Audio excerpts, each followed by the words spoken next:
Kita berjumpa lagi hari ini. Saya akan membawakan satu lagu pujian.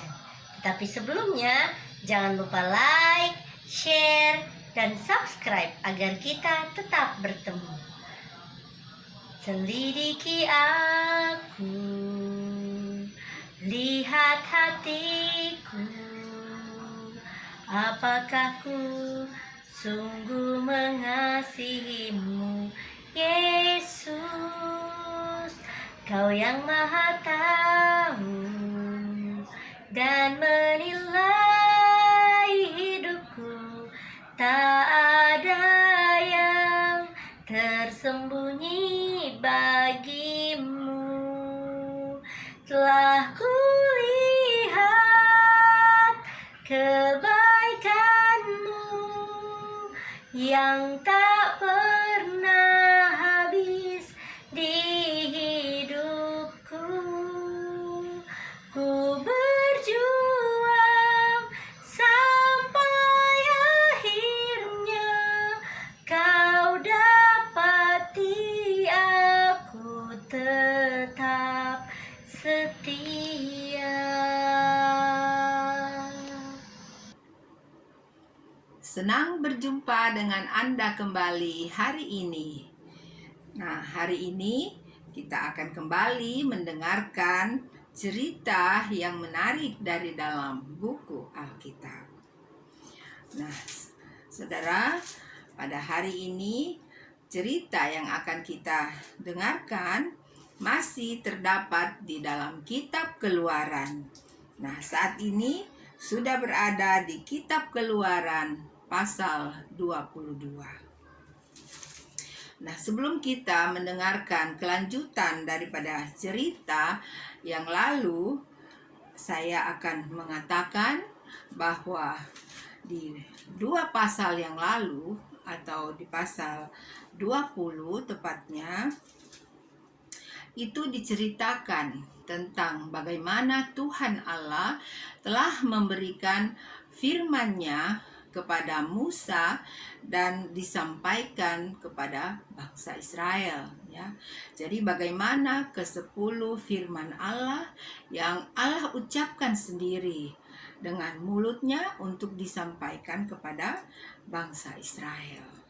Nah, di pasal 21, maksud saya di pasal 21 kita sudah mendengarkan yang lalu bagaimana Tuhan Allah juga memberitahu kepada Musa dan diteruskan kepada bangsa Israel bagaimana apabila mereka melawan 10 perintah Tuhan itu yang Tuhan Allah sudah katakan itu dari atas Gunung Sinai, ya.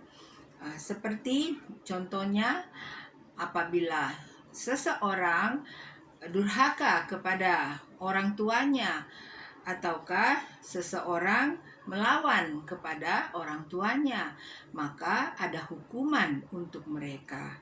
Begitu juga apabila tuan-tuan melakukan akan budak-budak mereka dengan tidak senonoh, semua itu ada akibatnya.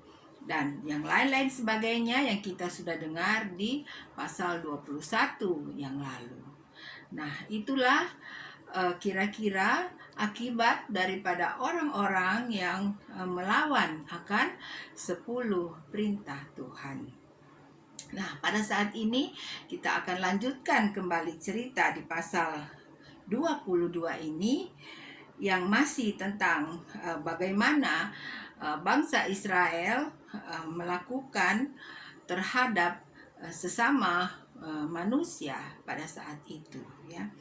Jadi bagaimana keadaan mereka sehari-hari dengan sesamanya, ya, dengan sesamanya pada saat itu. Nah, baiklah, kita akan mendengarkan judul daripada cerita di pasal 22 ini. Judulnya adalah Peraturan tentang Jaminan Harta Sesama Manusia. Nah, saya akan bacakan dari ayat pertama. Apabila seseorang mencuri seekor lembu atau seekor domba dan membantainya atau menjualnya, maka ia harus membayar gantinya, yakni 5 ekor lembu ganti lembu itu, dan 4 ekor domba ganti domba itu. Kemudian ayat 2. Jika seorang pencuri kedapatan waktu membongkar dan ia dipukul orang sehingga mati, maka si pemukul tidak berhutang darah. Tetapi jika pembunuhan itu terjadi setelah matahari terbit, maka ia berhutang darah. Pencuri itu harus membayar ganti kerugian sepenuhnya.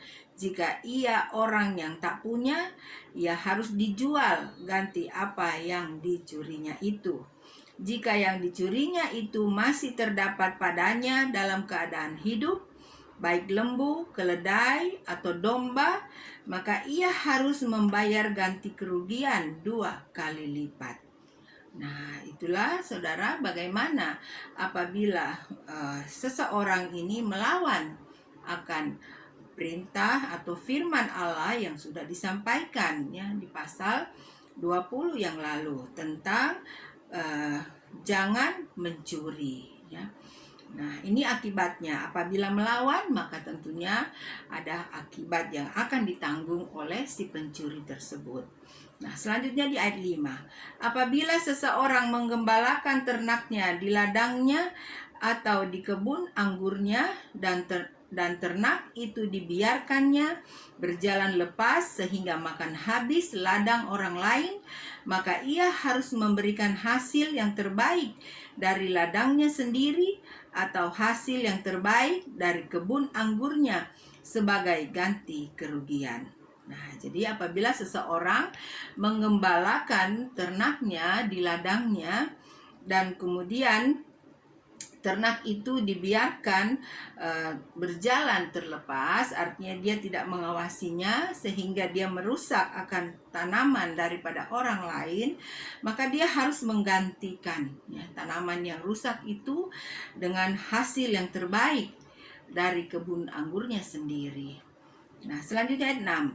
Apabila ada api dinyalakan dan api itu menjilat semak duri, tetapi tumpukan gandum atau gandum yang belum dituai atau seluruh ladang itu ikut juga dimakan api, maka orang yang menyebabkan kebakaran itu harus membayar ganti kerugian sepenuhnya.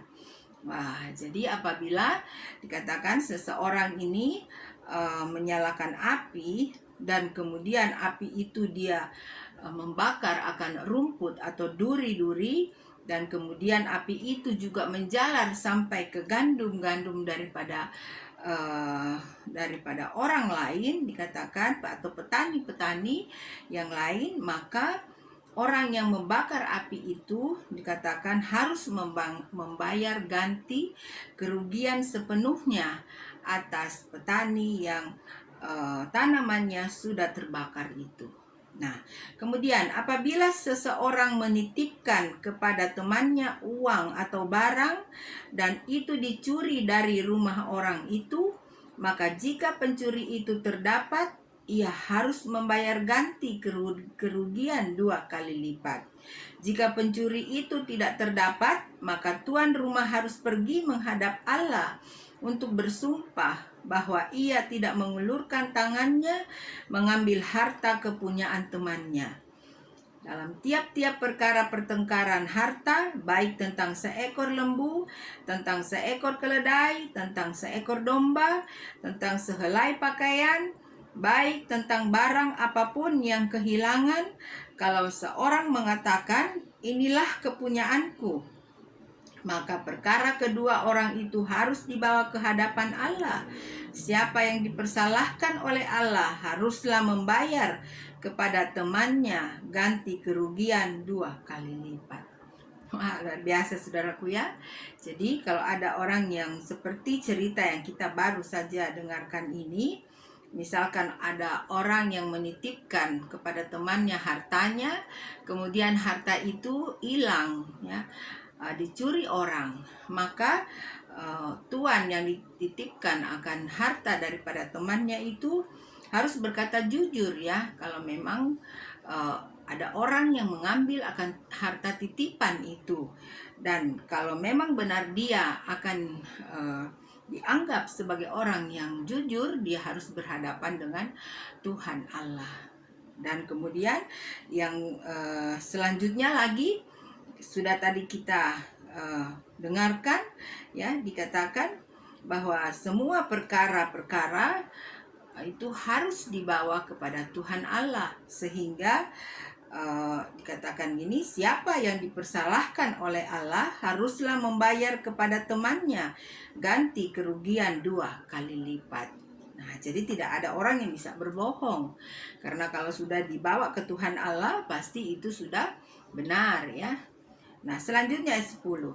Apabila seseorang menitipkan kepada temannya seekor keledai atau lembu atau seekor domba atau binatang apapun, dan binatang itu mati atau patah kakinya atau dihalau orang dengan kekerasan dengan tidak ada orang melihatnya, maka sumpah di hadapan Tuhan harus menentukan di antara kedua orang itu apakah ia tidak mengulurkan tangannya mengambil harta kepunyaan temannya, dan pemilik harus menerima sumpah itu. Dan yang lain itu tidak usah membayar ganti kerugian. Tetapi jika binatang itu benar-benar dicuri orang daripadanya, maka ia harus membayar ganti kerugian kepada pemilik. Jika binatang itu benar-benar diterkam oleh binatang buas, maka ia harus membawanya sebagai bukti. Tidak usah ia membayar ganti binatang yang diterkam itu. Selanjutnya di ayat 14. Apabila seseorang meminjam seekor binatang dari temannya dan binatang itu patah kakinya atau mati ketika pemiliknya tidak ada di situ, maka ia harus membayar ganti kerugian sepenuhnya. Tetapi jika pemiliknya ada di situ, maka tidak usahlah ia membayar ganti kerugian. Jika binatang itu disewa, maka kerugian itu telah termasuk dalam sewa. Apabila seseorang membujuk seorang anak perawan yang belum bertunangan dan tidur dengan dia, maka haruslah ia mengambilnya menjadi istrinya dengan membayar mas kawin.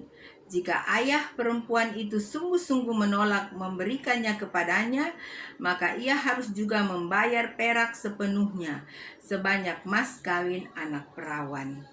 Luar biasa, saudaraku ya.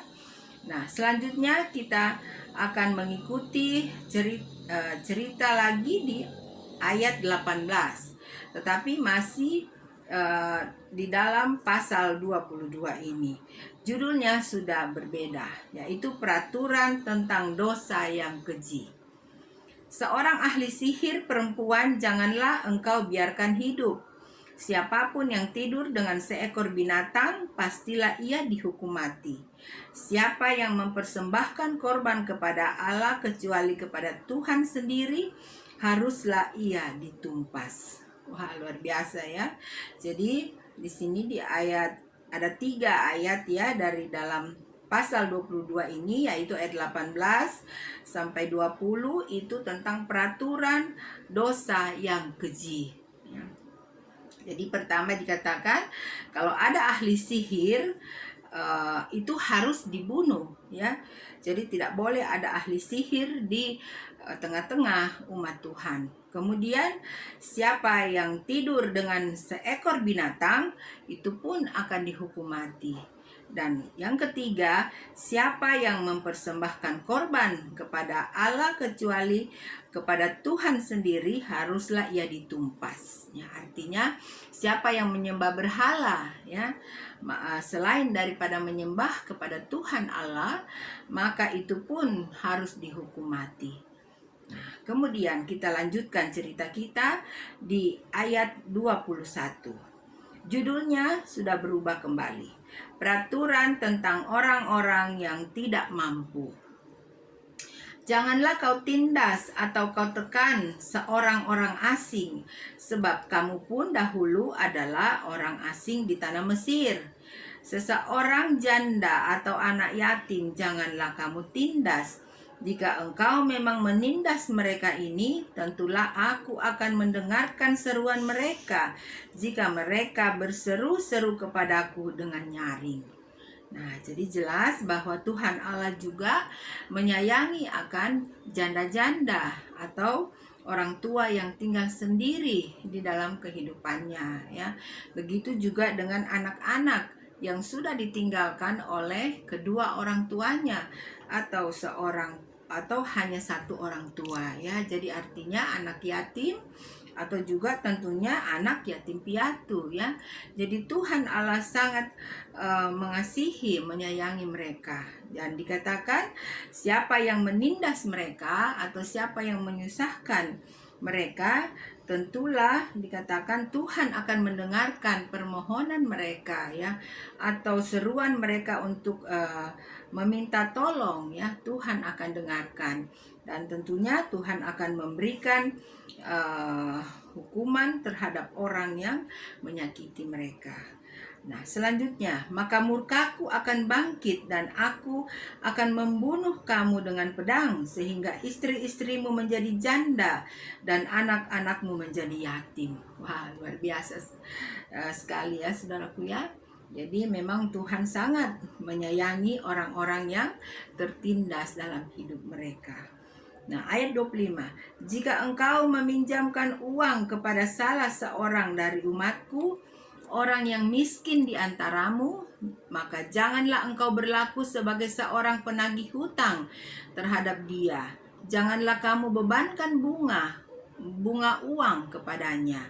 Jika engkau sampai mengambil jubah temanmu sebagai gadai, maka haruslah engkau mengembalikannya kepadanya sebelum matahari terbenam. Sebab hanya itu saja penutup tubuhnya, itulah pemalut kulitnya. Itulah pemalut kulitnya. Pakai apakah ia pergi tidur? Maka apabila ia berseru-seru kepadaku, aku akan mendengarkannya, sebab aku ini pengasih. Ya, jadi benar saudaraku bahwa Tuhan Allah itu adalah Tuhan Allah yang pengasih dan penyayang. Jadi dia tetap menyayangi walaupun itu sebagai orang-orang yang sangat sederhana ataukah orang yang miskin. Jadi semua Tuhan sangat menyayangi manusia yang ada di dalam dunia ini. Nah, kemudian di ayat 28 judulnya sudah berbeda, berbagai-bagai peraturan. Nah, kita akan mengikutinya. Janganlah engkau mengutuki Allah dan janganlah engkau menyumpahi seorang pemuka di tengah-tengah bangsamu. Janganlah lalai mempersembahkan hasil gandummu dan hasil anggurmu yang sulung dari anak-anakmu lelaki haruslah kau persembahkan kepadaku. Nah, ulang saya akan bacakan. Janganlah lalai mempersembahkan hasil gandummu dan hasil anggurmu yang sulung dari anak-anakmu lelaki haruslah kau persembahkan kepadaku. Demikian juga harus kau perbuat dengan lembu sapimu dan dengan kambing dombamu 7 hari lamanya. Anak-anak binatang itu harus tinggal pada induknya. Tetapi pada hari yang ke-8 haruslah kau persembahkan binatang itu kepadaku. Nah, jadi kata Tuhan Allah di sini bahwa jangan engkau mengutuki Allah dan janganlah engkau menyumpahi seorang pemuka di tengah-tengah bangsamu. Nah, jadi Tuhan Allah sangat juga menghormati akan pemuka-pemuka atau pemimpin-pemimpin yang terdapat di dalam satu bangsa, ya.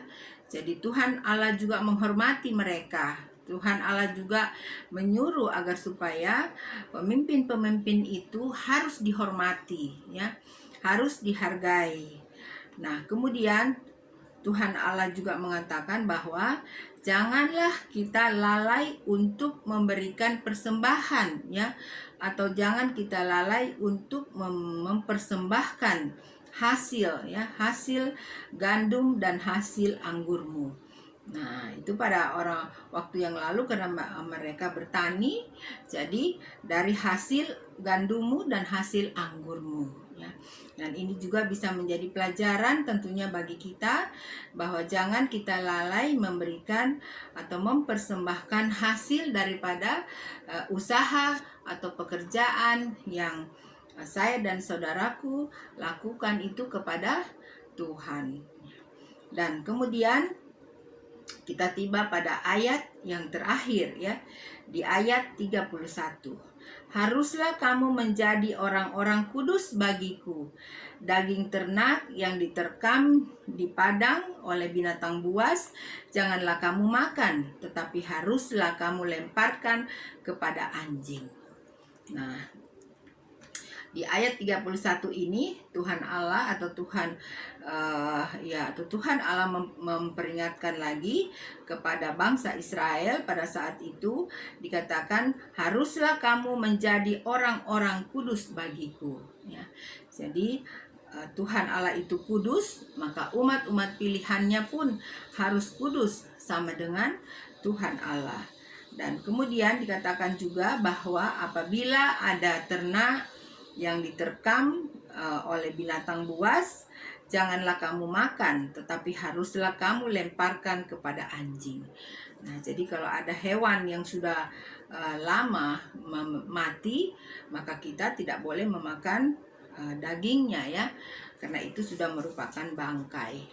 Nah, saudaraku, dimanapun saja berada, cerita kita pada hari ini dari pasal 22 ini sampai di ayat 1 sampai di ayat 31 saja ya, dari ayat 1 sampai 31. Nah, saya berharap saudaraku sudah bisa mengikuti akan cerita yang saya sudah bacakan tadi, dan biarlah hal-hal yang baik, hal-hal yang berguna untuk kita juga bisa lakukan dalam hidup kita saat ini, kita juga bisa mengambilnya agar kita tentunya lebih merasa damai, lebih berbahagia dalam hidup kita karena kita mengikuti juga peraturan-peraturan dari firman Allah yang kita dengar ceritanya pada sore hari ini. Nah, saudaraku, dimanapun saja Anda berada, saya mengucapkan terima kasih karena sudah bersama-sama dengan saya untuk mendengarkan cerita yang menarik dari dalam buku Alkitab. God bless you. Bye.